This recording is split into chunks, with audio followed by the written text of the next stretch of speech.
வணக்கம். செல்வகுமாரின் மாலை வானிலை ஆய்வறிக்கை. அதிகாரப்பூர்வ வானிலை அறிக்கைக்கு இந்திய வானிலை ஆராய்ச்சித்துறை அறிக்கையை பார்க்கவும். 2025 செப்டம்பர் 1 திங்கட்கிழமை மாலை நிலவர ஆய்வறிக்கை. இன்றைய அறிக்கையில் கடந்த 24 மணி நேர மழைப்பொழிவு, வானிலை அமைப்பு, நாளை மற்றும் வரக்கூடிய நாட்களில் வானிலை எதிர்பார்ப்பு, வரக்கூடிய 9ஆம் தேதிக்கு முன் மழைப்பொழிவு எப்படி இருக்க போகிறது, 9ஆம் தேதிக்கு பின் ஏற்பட போகிற தீவிர மழைப்பொழிவு எப்படி இருக்க போகிறது, இம்மாத இறுதி மற்றும் அடுத்த மாத தென்மேற்கு பருவமழையோட தொடர்ச்சி நிறைவு, வடகிழக்கு பருவமழை குறித்த அனைத்து அறிக்கையும் இதில் விரிவாக சமர்ப்பிக்கிறேன். அதிகாரப்பூர்வ வானிலை அறிக்கைக்கு இந்திய வானிலை ஆராய்ச்சித்துறை அறிக்கையை பார்க்கவும்.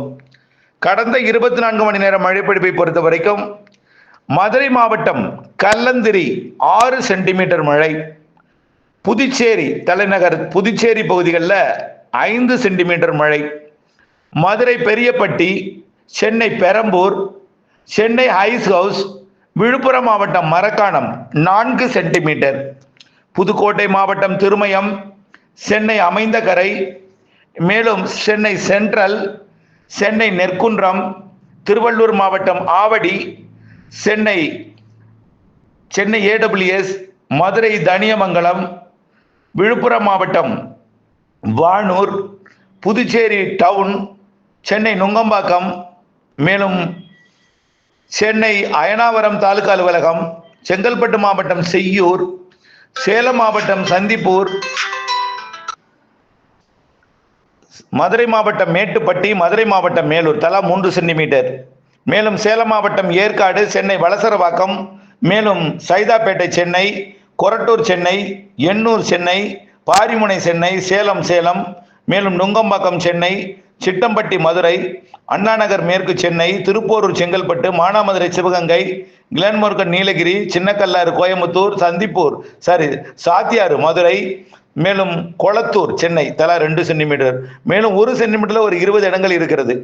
வெப்பநிலையை பொறுத்த வரைக்கும் மதுரை விமான நிலையம் தொடர்ந்து 39 டிகிரி செல்சியஸ் வெப்பத்தில் இருக்கு. 38னா 100, 39 102 டிகிரி ஃபாரன்ஹீட்ல இப்போ மதுரை விமான நிலைய வெப்பநிலை இருந்துட்டு இருக்கு தொடர்ந்து. காரணம் சூரியன் குத்துக்கதிர் தென் தமிழ்நாட்டில் இருக்கிறது. நாளை குமரி கடல்ல இறங்கி அது நெல்லடுக்கோட்டை நோக்கி பயணிக்க இருக்கிறது 2ஆம் தேதியிலிருந்து. அடுத்தபடியாக வானிலை அமைப்பும் இன்றைக்கு மழைப்பிடிப்பு எங்கும் என்பதை பார்ப்போம், வரக்கூடிய நாட்கள் பார்ப்போம். வானிலை அமைப்பை பொறுத்த வரைக்கும் தென்சீன கடற்பகுதியிலிருந்து வியட்நாம், கம்போடியா, லாவோஸ் தாண்டி வந்திருக்கக்கூடிய செயலிழந்த தாழ்வு அமைவு, அதாவது வளிமண்டல சுழற்சியாக மியான்மர் கரையோரம் வந்திருக்கக்கூடிய காற்றழுத்த தாழ்வு நிலை, அதாவது வளிமண்டல சுழற்சி, கீழடுக்கு கடலோடு இணைந்த சுழற்சி, அதாவது இன்றைக்கு காலையில மேலடுக்கு சுழற்சியா இருந்துச்சு, இப்போ கீழடுக்கு சுழற்சியாக கடலோடு இணைந்த சுழற்சியா மாறி இருக்கிறது. அது வரக்கூடிய 24 மணி நேரத்துல, அதாவது கிட்டத்தட்ட 24 மணி நேரம் கூட ஆகாது, நாளை காலைக்குள் அது காற்றழுத்த தாழ்வு பகுதியாக ஒடிசா மற்றும் வடக்கு ஆந்திர பிரதேச கரையோரத்தில் அமைய இருக்கிறது. தற்பொழுது எந்தவித நிகழ்வும் வட இந்தியாவில் இல்லை, ஒன்றே ஒன்று காஷ்மீரை ஒட்டி இருக்கு. இந்த நிகழ்வு வங்கக்கடலில் இருந்து கொண்டு தென்மேற்கு பருவக்காற்றை ஈர்க்க தொடங்கி இருக்கு. அதாவது வங்கக்கடல்ல மியான்மர் கரையோரம் இருக்கிறது, நாளை ஒடிசா கடலோரம் வரை இருக்கிறது. இது தென்மேற்கு பருவக்காற்றை ஈர்க்க தொடங்கி இருக்கு. இதனால பாலக்காட்டு கணவாயில இன்றைக்கு வலுவான காற்று வீசிக்கொண்டிருக்கிறது. நாளை இன்னும் கொஞ்சம் வலுவான காற்றா தான் இருக்கும்.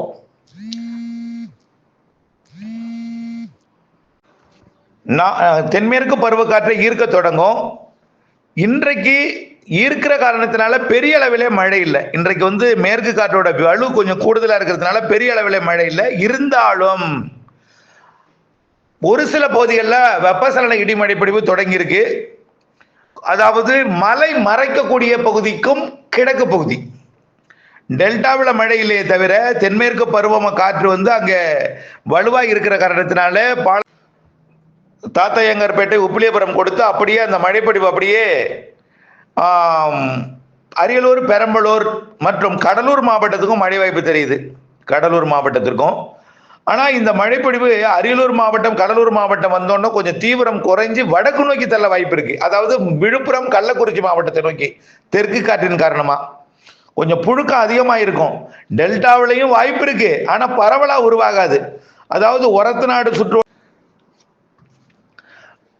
நாளைய மறுதினம் இது கரை கடந்த பிறகு, கரை கடந்துட்டுனா காற்றோட வேகம் குறையும். அப்புறம் அப்போ என்ன ஆகும்? பாலக்காட்டு கணவாயில் சாரல் வருவதற்கு வாய்ப்பு இருக்கு. சார் ஏன் சார் இன்னைக்கு தென்மேற்கு பருவமழை வலுவா இருக்கணும், இன்னைக்கு தானே இருக்கணும்? காற்றை கொஞ்சம் கூடுதலாக இருக்கிறது.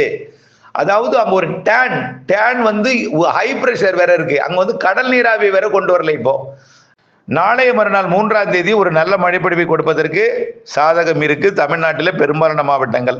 நாம இது 3ஆம் தேதி மழை இருக்குன்னு சொல்லியிருக்கோம். 3ஆம் தேதி எங்கெங்கெல்லாம் இருக்குன்னு பாத்தீங்கன்னா, விருதுநகர், தேனி, மதுரை, ராமநாதபுரம் உள்பகுதி, சிவகங்கை, திண்டுக்கல், புதுக்கோட்டை மற்றும் திருச்சி மாவட்டத்தில் ஆங்காங்கே, ஈரோடு வடக்கு, திருப்பூர் வடக்கு மாலை இரவு தான், 3ஆம் தேதி மாலை இரவு தான் திருப்பூர் வடக்கு, அப்புறம் சேலம், தருமபுரி, கிருஷ்ணகிரி, எல்லா மாவட்டம், வடவுள் மாவட்டம் எல்லாமே இருக்கும். டெல்டாவிற்கும் வாய்ப்பு இருக்கு. 3ஆம் தேதி கொஞ்சம் பரவலான மழை. அரியலூர், பெரம்பலூர், கள்ளக்குறிச்சி, விழுப்புரம் எல்லாமே மழை இருக்கும். அதே போல 5ஆம் தேதியும் சரி, 4ஆம் தேதி வியாழக்கிழமையும் நல்ல மழை இருக்கும். ஏன்னா அப்ப கரை கடந்து அந்த நிகழ்வு உள்ள போயிடும், காற்றோட வேகம் குறையும், நிசப்தமாயும் புழுக்கம் அதிகமாக இருக்கும். 5ஆம் தேதி, 6ஆம் தேதினு 8ஆம் தேதி வரை மழை இருந்துட்டு தான் இருக்கும். ஆனா பெரும்பாலும் மழை எங்க இருக்குன்னு பார்த்தீங்கன்னா, பெரும்பாலும் வந்து பாருங்க, ஆக பெரும்பாலும் வட உள் மாவட்டங்கள், வடகடலோரம் தான் பெரும்பாலான நாட்கள் மழை இருக்கும். இப்ப டெல்டாவிற்கு என்னைக்கு எதிர்பார்க்கிறோம்? 3ஆம் தேதி தான் எதிர்பார்க்கிறோம். இன்னைக்கு லேசான மழை ஒரு சில இடங்கள்ல இருக்கும். பட்டுக்கோட்டை, ஒரத்தநாடு இடையில எதிர்பார்க்கப்படுகிறது. அது அப்படியே கொஞ்சம் வடகிழக்காக தள்ளிட்டு போய் மயிலாடுதுறை மாவட்டத்திற்கும் திருவாரூர் வடக்கு பகுதிக்கும் ஒரு சில இடங்களில் கொடுக்கலாம். ஆனா பெருசா மழை இருக்காது. இன்னைக்கு நம்ம ஏற்கனவே சொன்னதுதான், ஈரோடு நாமக்கலை விட அது நாமக்கல் வர்றது திருச்சி, அரியலூர். நாளைக்கு ஆந்திர கர்நாடக எல்லை வர மட்டும் நாளைய மறுநாள் கொஞ்சம் பரவலாக கொடுக்கணும்னு சொல்லியிருக்கிறோம். அப்படியே மழை இருந்துட்டே இருக்கும். ஆனால் பெரும்பாலான மழை வடவுள் மாவட்டங்கள், வடகடலோர மாவட்டங்கள்ல இருக்கும். இது 9ஆம் தேதி வரைக்கும் இப்படி இருக்கும். ஒதுக்கி ஆங்காங்கே குறைவான மழை ஒதுக்கி இருக்கும். பெரும்பாலும் வடகடலோரம், வடவுள்ள கொஞ்சம் நல்ல மழை பொழிவு கொடுக்கும். இன்னைக்கே சேலம், தருமபுரியில நல்ல மழை, பாப்பிரெட்டிப்பட்டி, அரூர், பொம்மிடி மற்றும் கல்வராயன் மலைப்பகுதி, அப்படியே கள்ளக்குறிச்சி மாவட்டம் ஓமிக அணை பகுதி மற்றும் அப்படியே ஊத்தங்கரையிலிருந்து செங்கம், திருவண்ணாமலை மாவட்டத்தோட அப்படியே எல்லா பகுதியுமே, ஆரணி, திருவண்ணாமலை, சேத்துப்பட்டு எல்லாமே மழை பொழிவு கொடுப்பதற்கு வாய்ப்பு இருக்கு. அது இப்படித்தான் ஆங்காங்கே மழை இருக்கும் 9ஆம் தேதி வரைக்கும். ஆனா 10ஆம் தேதி மிக சூப்பர் ஆயிடுங்க. 10ஆம் தேதி, 9ஆம் தேதின்னு சொல்லிட்டே இருக்கோம். 8ஆம் தேதினு சொல்லியிருந்தோம், 9ஆம் தேதி சொல்றோம். 9ஆம் தேதி ஆங்காங்கே கொஞ்சம் பரவலாகிவிடும். அந்த சிஸ்டம் எல்லாம் உருவாக்கிடும். 9ஆம் தேதியிலிருந்தே மழைன்னு வச்சுங்களேன். ஆனா 10ஆம் தேதியிலிருந்து தான் பரவலான மழை பொழிவு கிடைக்க போகிறது. 10ல இருந்து நீங்க கவலையே பட வேண்டாம். 10ல் இருந்து ஆந்திர பிரதேச சிஸ்டம் நல்லது ஒரு இருகாற்று இணைவை தமிழ்நாட்டில் இணைக்கும். வளிமண்டல சுழற்சியும் தமிழ்நாட்டில் அமையும். 10ஆம் தேதியிலிருந்து நல்ல மழைப்பொழிவு இருக்கு. இந்த 10ஆம் தேதியிலிருந்து அக்டோபர் 15ஆம் தேதி வரைக்கும் 3 நிகழ்வு இருக்குன்னு சொல்லியிருக்கிறோம். இதை இந்திய வானிலை ஆய்வு நிறுவனமும் இன்றைக்கு உறுதிப்படுத்தியிருக்காங்க. செப்டம்பர் மாதம் 2வது, 3வது வாரம், 4வது வாரம்னா நல்ல மழைப்பொழிவு இருக்கும். தென் மாநிலங்கள்ல நிறைய மழைப்பொழிவு இருக்கும்னு இந்திய வானிலை ஆய்வு நிறுவனம் அறிவித்திருப்பதாக நண்பர் ஒருவர் அறிவித்திருக்கிறார். தகவல் கிடைச்சிருக்கிறது அவர் மூலமாக. ஆகவே இந்திய வானிலை ஆய்வு நிறுவனமும் அதை உறுதிப்படுத்தியிருக்கிறது. ஆகவே கண்டிப்பாக 10ஆம் தேதியிலிருந்து நல்ல மழை இருக்கும். தமிழ்நாட்டிலே காற்று பகுதி, கணவாய் பகுதி எல்லா பகுதிக்குமே கிடைக்கும். 10 உங்களுக்கு பெய்யாது, 9 பெய்ய வாய்ப்பு இருக்கு. 10 கொஞ்சம் பரவலாகும், 11 இன்னும் பரவலாகும். பெரும்பாலும் வட உள் மாவட்டங்கள், வடகடலோரம், டெல்டா, கிழக்கு கடலோரம் தான் பெரும்பாலும் இருக்கும். கொஞ்சம் கொஞ்சமாக தென் மாவட்டங்கள், மேற்கு தொடர்ச்சி மலைக்கும் 12, 13, 14 நல்ல மழை பொழிவு கொடுக்க தொடங்கினோம். ஆகவே பொறுத்திருங்கள். இன்னும் ஒரு வாரத்திற்கு, குறைந்தபட்சம் ஒரு வாரத்துக்கு பொறுத்திருங்கள். நல்ல மழைப்பொழிவு இருக்கும். அதுவரை மழை இருந்து கொண்டிருக்கும். இன்றைக்கு சேலம், தருமபுரியில அவர்கள் அனுபவித்துக் கொண்டிருப்பார்கள். நம்பிக்கை அவர்களுக்கு பிறந்திருக்கும். அப்படியே அந்த மழைப்பொழிவை சென்னை வரை கொடுக்கும். ஏற்கனவே மணலே 27 சென்டிமீட்டர் பெய்தது ஒரு நாள். இவர்களெல்லாம் அச்சத்தில் இருக்கிறார்கள், மழைப்பொழிவு எப்படி இருக்குமோ என்று. ஆகவே மழை பெய்யாதவர்களுக்கு தான் நம்பிக்கை வரவில்லை. கண்டிப்பாக நம்பிக்கை தரும் மழை நிறைய இருக்கிறது.